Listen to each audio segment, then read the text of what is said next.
Hello friends, back to Bhavani. இன்றைக்கி எங்கள் கடை முன்னாடி ஐ டெஸ்ட் கேம்ப் போட்டிருக்காங்க. எல்லாரும் போய் செக் பண்ணுறாங்களே. எனக்குமே இந்த பொடி எழுத்துலாம் தெரிய மாட்டுக்கு.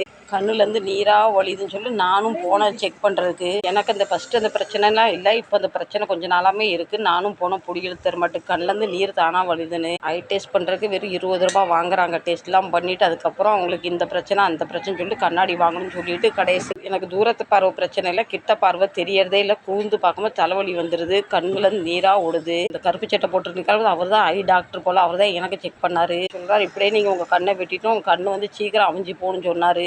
நான் சொன்னேன், நீங்கள் என்னப்பா சொல்லுவீங்க, எனக்கே தெரியும், வடித்த கண்ணீர் அவிஞ்சு தான் கண்டிப்பாக போகணும். கடைசி அந்த டாக்டர் தண்ணி குடிக்கிற பற்றிங்களா சொன்னார், 1100 ரூபா ஆகும் உங்கள் கண்ணாடி செலவுக்குன்னு. நான் அப்படியான்னு கேட்டுட்டு அவருக்கு ஒரு வணக்கத்தை போட்டு அங்கே நவுண்டுட்டேன். எனக்கு ஒரு 10-15 வருஷத்துக்கு முன்னே கண்ணில் ஒரு பிரச்சனையும் இல்லை. சும்மா பொய் சொல்லி 5000 கொடுத்து கண்ணாடி வாங்கிட்டு வந்தேன். அந்த கண்ணாடி கபோர்டில்